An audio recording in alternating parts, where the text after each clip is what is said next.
berserah, ku berserah. Tuhan pegang seluruh hidupku. Ku berserah, ku berserah. Ku tahu Tuhan baik bagiku. Kau bukakan jalan di lautan, mata air di padang gurun.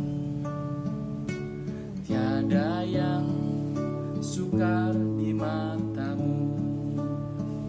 Ku serahkan hidupku padamu. Ku berserah, ku berserah. Tuhan pegang seluruh hidupku. Ku berserah, ku berserah. Ku tahu Tuhan baik bagiku. Salam Morning Blessing dengan Ego Joni.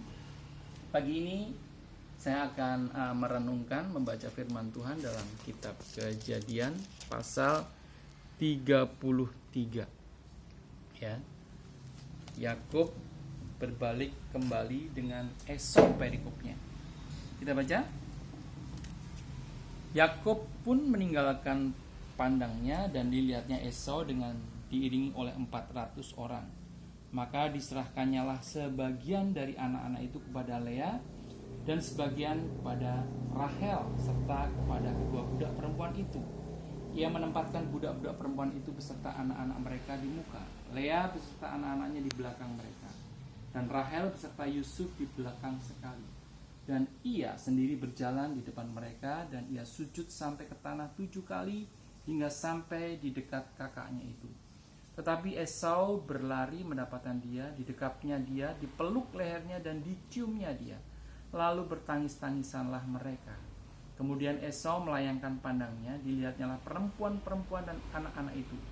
Lalu ia bertanya, siapakah orang yang beserta engkau itu?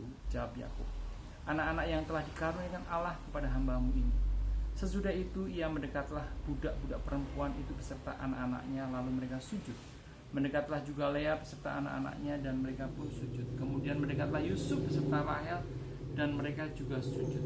Berkatalah Esau, apakah maksudmu dengan seluruh pasukan yang telah bertemu dengan aku tadi? Jawabnya, untuk mendapat kasih tuanku. Tetapi kata Esau, aku mempunyai banyak adikku. Peganglah apa yang ada padamu. Tetapi kata Yakub, janganlah kiranya demikian.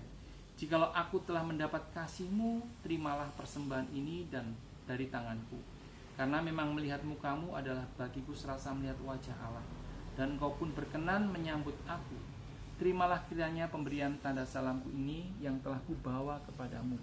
Sebab Allah telah memberi karunia kepadaku dan aku pun mempunyai segala-galanya. Lalu dibujuk-bujuknya lah Esau sehingga diterimanya. Kata Esau, baiklah, kita berangkat, berjalan terus, aku akan menyertai engkau. Tetapi aku berkata kepadanya, tuanku, maklum bahwa anak-anak ini masih kurang kuat, dan bahwa beserta aku ada kambing, domba, dan lembu sapi yang masih menyusu. Jika diburu-buru suatu hari saja, maka seluruh kumpulan binatang itu akan mati. Biarlah kiranya tuanku berjalan lebih dahulu dari hamba-Mu ini, dan aku mau dengan hati-hati beringsut maju menurut langkah hewan yang berjalan di depanku, dan menurut langkah anak-anak sampai aku tiba pada tuanku di Seir. Lalu kata Esau, kalau begitu baiklah ku tinggalkan padamu beberapa orang dari pengiringku. Tetapi aku berkata, tidak usah demikian, biarlah aku mendapat kasih tuanku saja. Jadi pulanglah Esau pada hari ia berjalan ke Seir. Tetapi Yakub berangkat ke Sukot, lalu mendirikan rumah, dan untuk ternaknya dibuatnya gubuk-gubuk. Itulah sebabnya tempat itu dinamai Sukot. Dalam perjalanannya dari padang Aram sampailah Yakub dengan selamat ke Sikem di tanah Kanaan. Lalu ia berkemah di sebelah timur kota itu. Kemudian dibelinya lah dari anak-anak Humor bapa Sikem sebidang tanah tempat ia memasang kemahnya dengan harga 100 kasita. Ia mendirikan mezbah di situ dan dinamainya itu Allah Israel ialah Allah. Puji Tuhan, dari pembacaan firman Tuhan di kitab Kejadian pasal 33 ini, saya mendapatkan beberapa poin yang akan saya bagikan. Jadi kita tahu bagaimana kehidupan Yakub dengan Esau. Pada waktu itu Yakub merasa ketakutan karena diancam oleh Esau sehingga dia pergi dari orang tuanya. Dan hal itu membuat Esau tidak berjumpa dengan Yakub cukup lama. Dari kitab Kejadian ini kita coba telusuri apa yang saya dapatkan dan akan saya bagikan. Kita buka di dalam kitab Kejadian ini. Sebagai seorang kepala keluarga, ya, Yakub sudah berani mengambil keputusan bahwa ia dan keluarganya tetap mengikuti apa yang firman Tuhan katakan. Karena firman Tuhan mengatakan Yakub pergi ke tanah Kanaan, ya kan? Allah perintahkan sekalipun kakaknya sudah berbaik hati dan mengajaknya ke Seir, tapi ia lebih mendengarkan perintah Allah untuk tetap pergi ke tanah Kanaan. Ini poin buat kita para pria.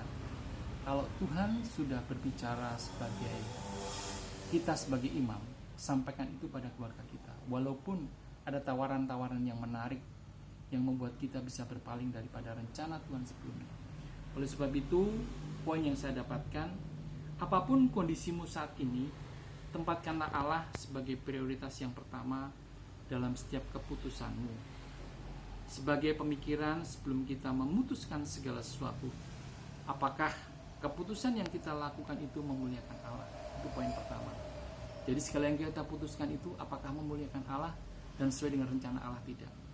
Kemudian yang kedua, apakah yang kita putuskan tersebut sesuai dengan firman-Nya? Kalau kita sebagai imam setiap hari membaca firman Tuhan, kita akan tahu apa maksud dan rencana Tuhan untuk setiap kehidupan kita. Jadi dua poin tersebut menjadi rema buat saya di pagi ini, di mana bahwa setiap keputusan yang kita lakukan harus menjadi berkat bagi keluarga seperti yang Yakub lakukan. Poin pertama, tetap lakukan apa yang Allah perintahkan. Poin yang kedua, firman Tuhan menjadi pegangan kehidupan kita. Terima kasih, Tuhan berkati.